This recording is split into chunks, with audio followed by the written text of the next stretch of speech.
actualidad, espectáculos, negocios, deportes, todo en TV Radio Miami, la nueva televisión. Agustín Rangugli, un periodista sin libreto.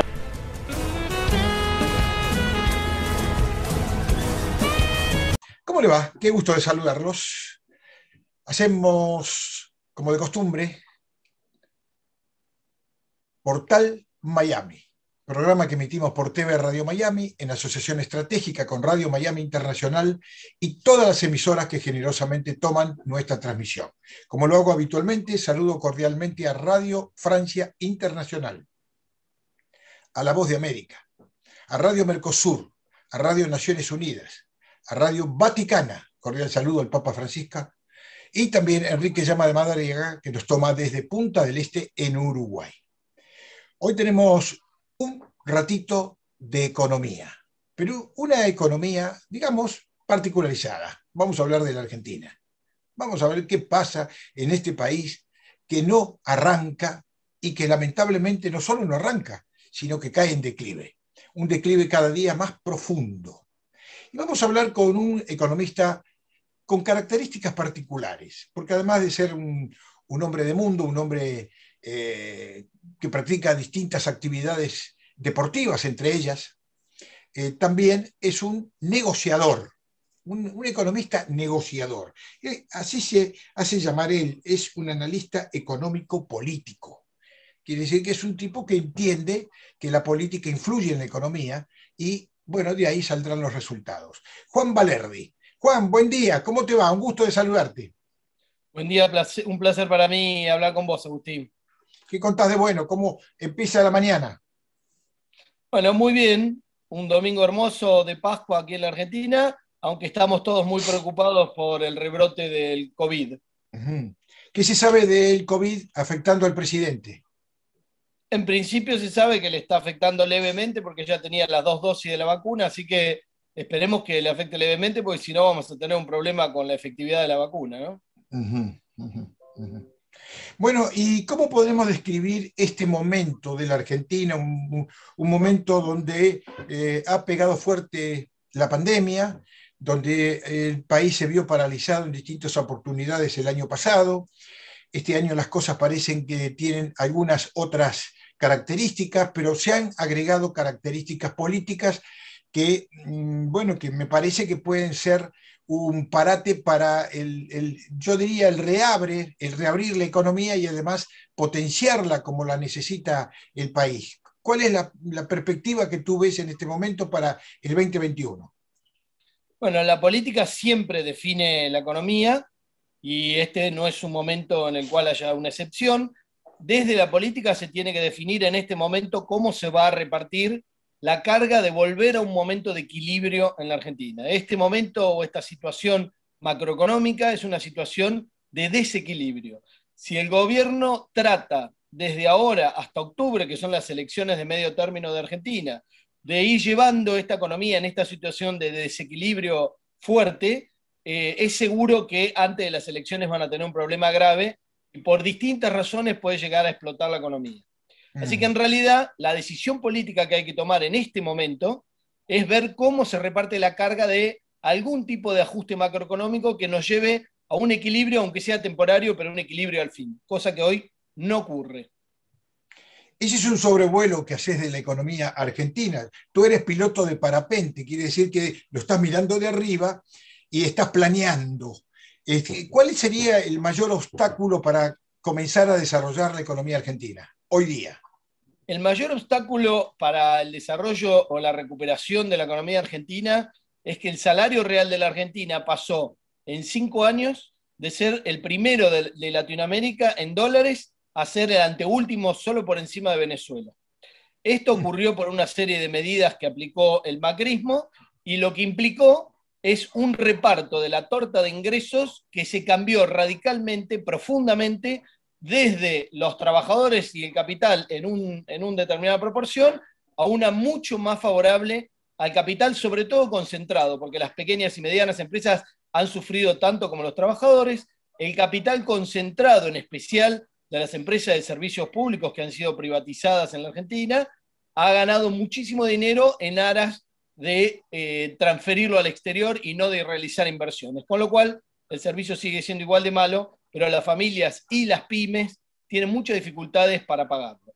Simultáneamente, en el área de alimentos ha habido una inflación galopante que incluso en el último año del macrismo, que no se emitió dinero, o sea, el Banco Central tenía sus máquinas de imprimir billetes con telarañas. Sin embargo, la inflación, que los monetaristas dicen que está determinada por esa emisión, fue del 53% con esa masa monetaria congelada. En los últimos tiempos, a pesar de que se le ha dado muy fuerte a la impresión de billetes para compensar el tema de la pandemia y todos los perjuicios que trajo, tanto para la recaudación como para la actividad, la inflación, sin embargo, está alrededor del 37%. Pero de todos modos, ambas inflaciones se han acumulado de manera tal de destruir el poder adquisitivo de los salarios.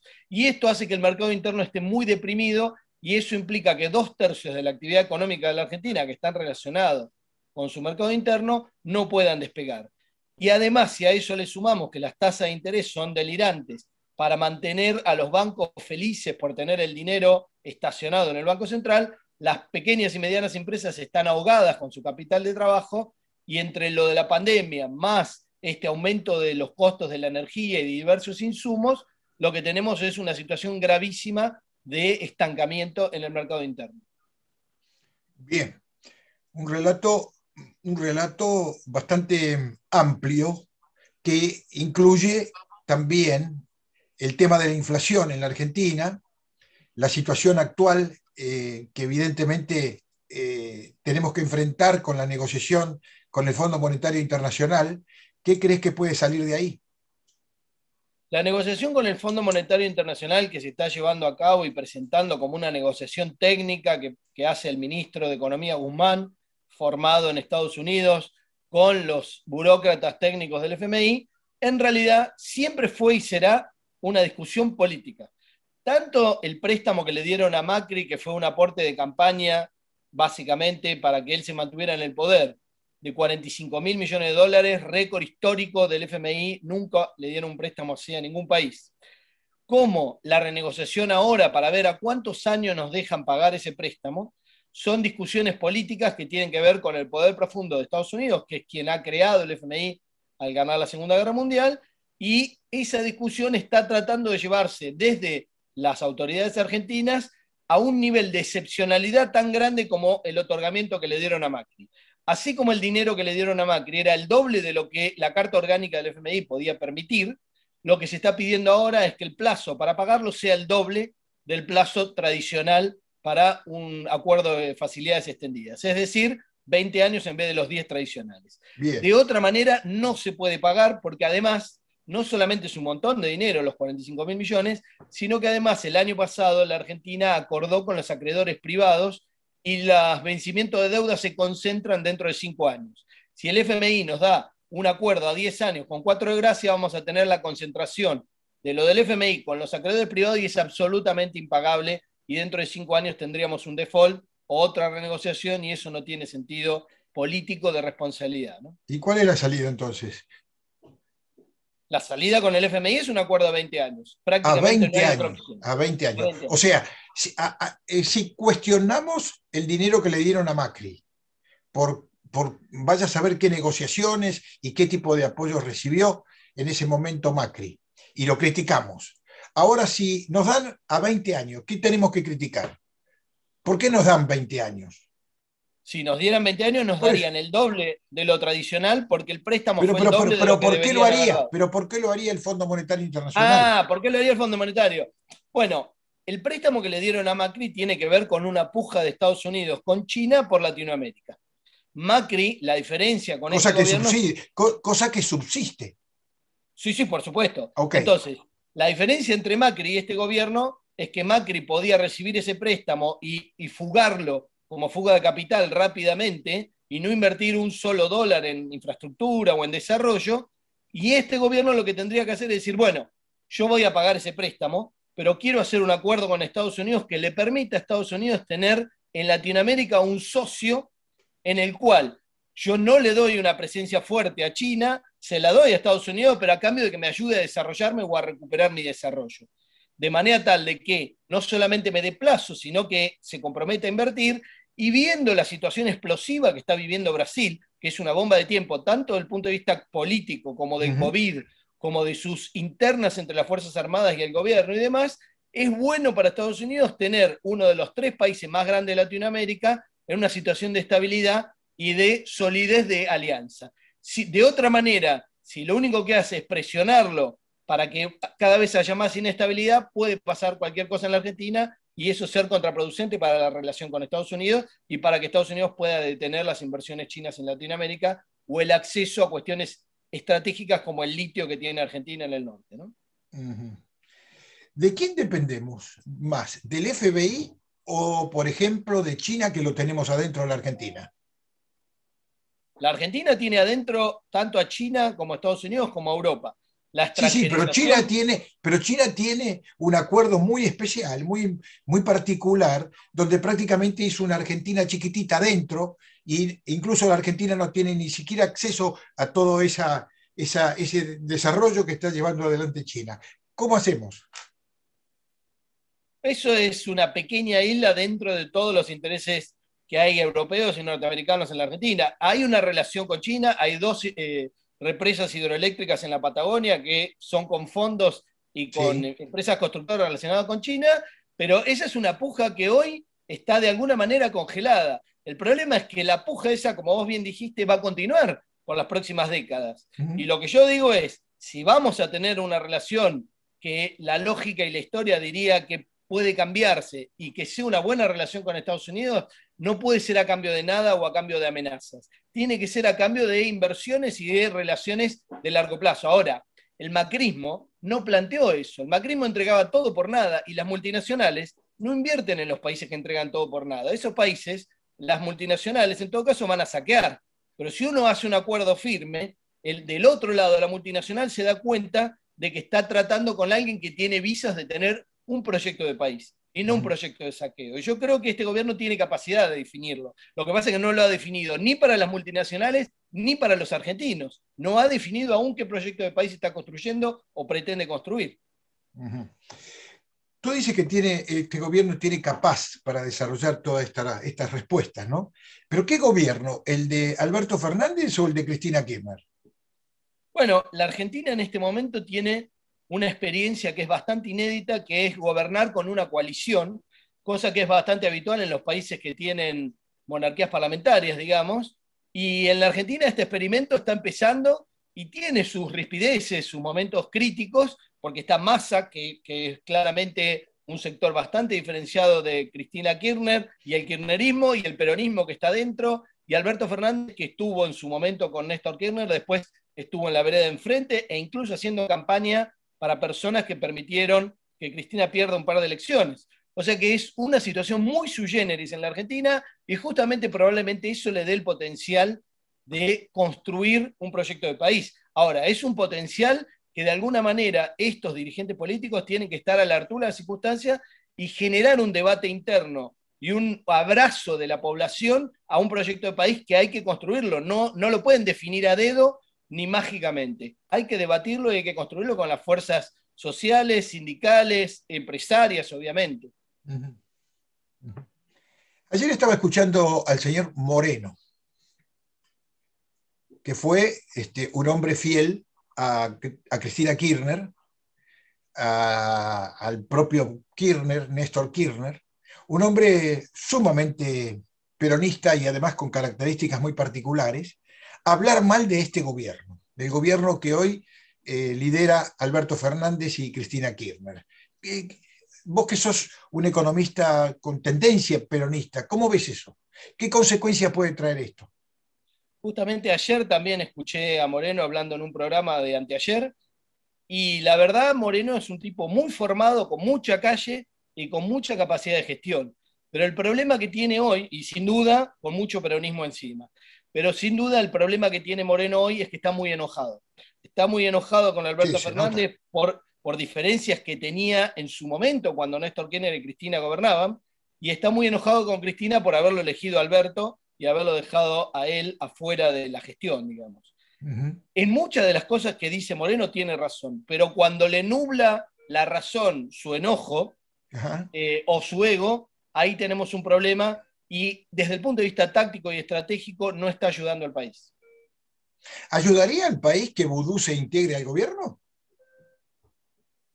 No veo tampoco que lo estén llamando a vudú y no sé cuál es la relación con los actuales gobernantes. No, Si porque... Vudú ha demostrado tener una capacidad de gestión en el Ministerio de Economía y Guzmán en algún momento siente que ya cumplió con su función y se Ajá, integra otro gabinete en el ministerio, ajá, probablemente lo llamen o no. No tengo claro, digamos, cuánto puede aportar o no, porque en realidad el Ministerio de Economía es un lugar operativo que tiene fundamentalmente que llevar a cabo instrucciones políticas. Los ajá. ministros deberían ser tipos mucho menos importantes de lo que son.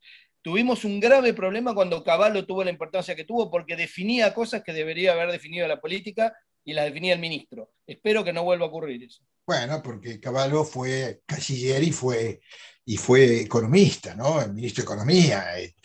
Tenía una visión, yo diría, muy amplia de la situación argentina, más allá de que pudo haber cometido errores o todo lo que quieras, de acuerdo a la visión de cada uno. Pero estamos en un momento tan particular hoy en la Argentina, acabamos de conmemorar el 2 de abril de 1982, 39 años de haber perdido esa guerra.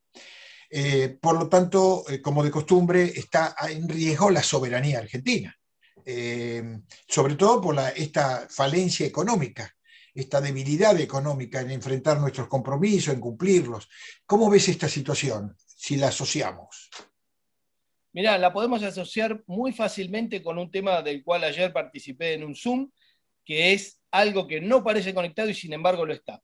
Cuando hablamos de las Malvinas, hablamos también de la Antártida y de la Patagonia, Sí, que son señor. dos cuestiones geopolíticas claves para el futuro por cuestiones de recursos estratégicos Sí, señor. diversos.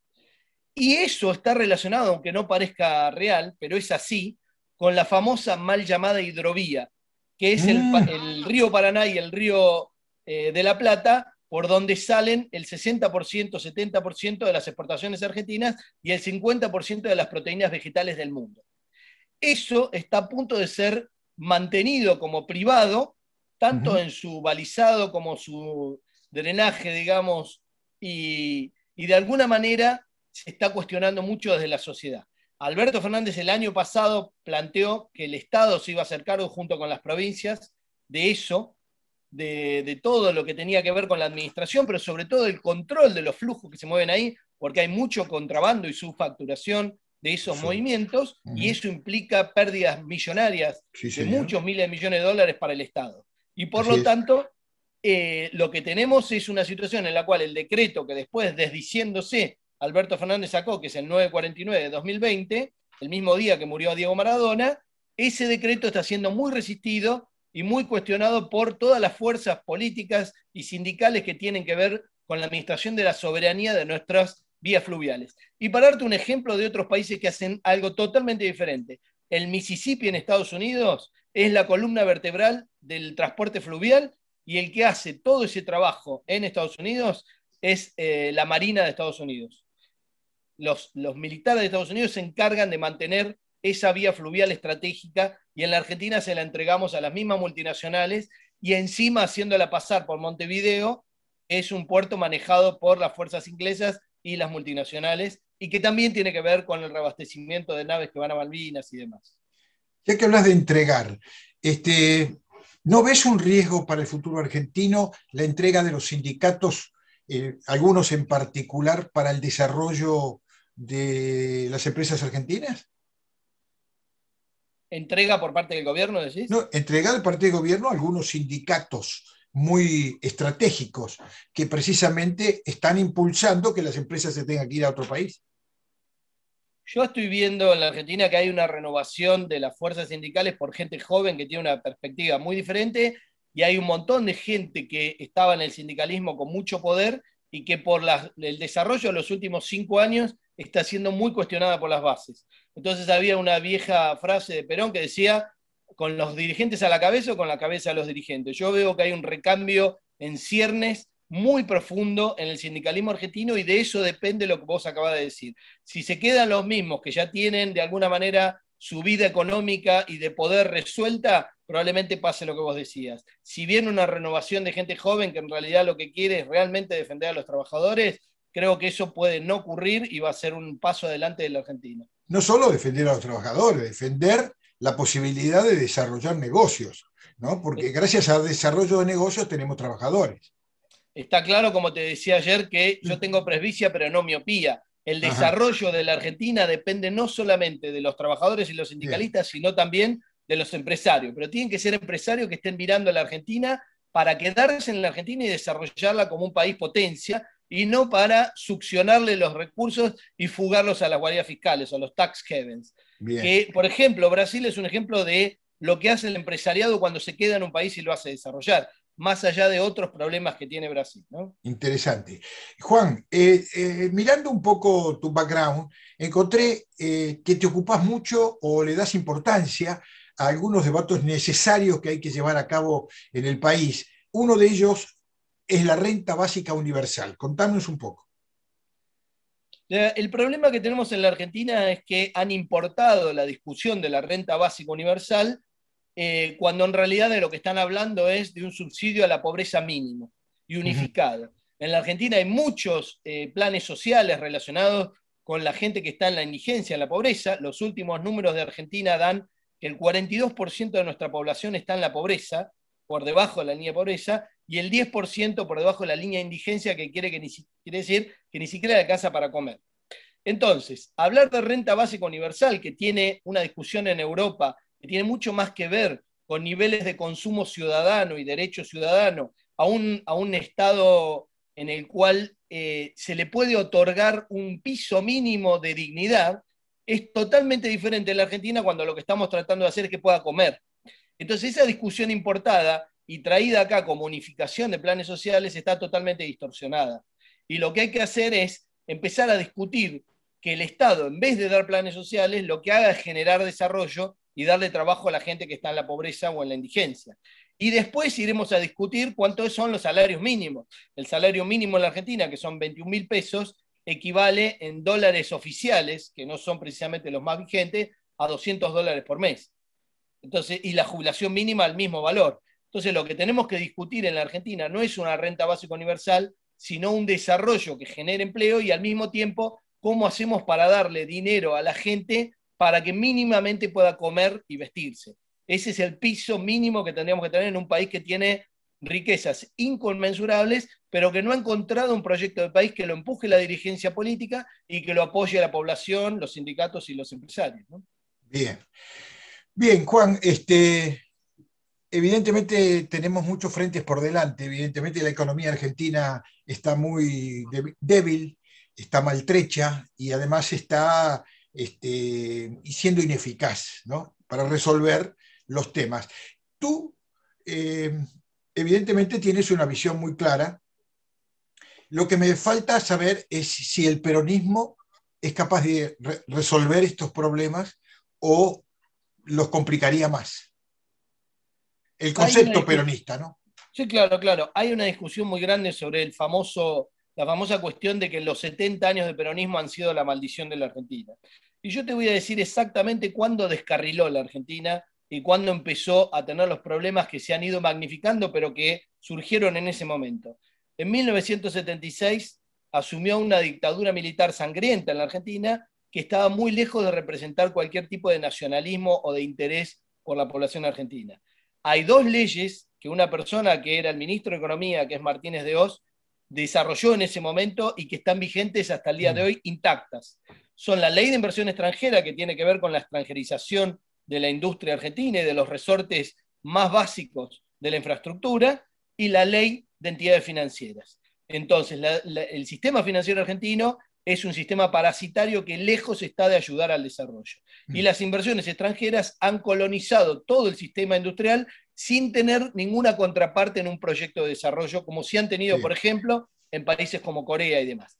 El peronismo en ese momento fue tratado de diezmar y sigue existiendo, pero esas bases que se sentaron en 1976 fueron las que de alguna manera establecieron lo que hubiera ocurrido en Estados Unidos si hubiera ganado la guerra de secesión el sur. Martínez de Hoz representaba en la Argentina lo que fue el sur en la guerra de secesión de Estados Unidos. Y eso es lo que hasta el día de hoy está intacto e incluso cada tanto vuelve, como pasó con el macrismo. Bien, en realidad yo cuando dije peronismo tenía que haber aclarado si en realidad resuelve los problemas que oportunamente eran atribuciones del peronismo, hoy del kirchnerismo y las fuerzas que están alrededor, ¿no? ¿Vos crees que entonces esa misma solución del peronismo podría ser aplicado por el kirchnerismo? Yo creo que el peronismo lo que pone son prioridades y valores, una doctrina que tiene prioridades y valores. Ajá. Si esa doctrina hoy se puede aplicar para resolver la Argentina, y es la pregunta, no tengo ninguna duda que es la única forma de resolver los problemas de la Argentina y que Bien. se desarrolle. Esos valores y esas prioridades. Si la prioridad en la Argentina es una concentración de la renta para supuestamente después que eso lleve a un derrame, entonces vamos a terminar muy mal y mucho más parecido a los peores países de Latinoamérica que a países desarrollados del resto del mundo. Bien. ¿Cuándo es tu próxima práctica del parapente?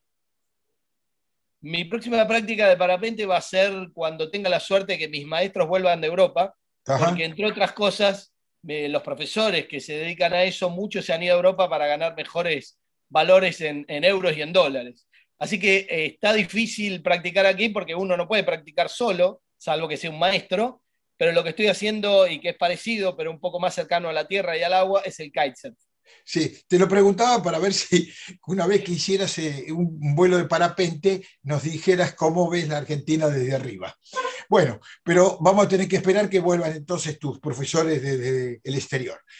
Juan, realmente un placer razonar un poco la economía, entender un poco de lo que está pasando en la economía. Sos un tipo que puede practicar un análisis económico sumando bastantes factores.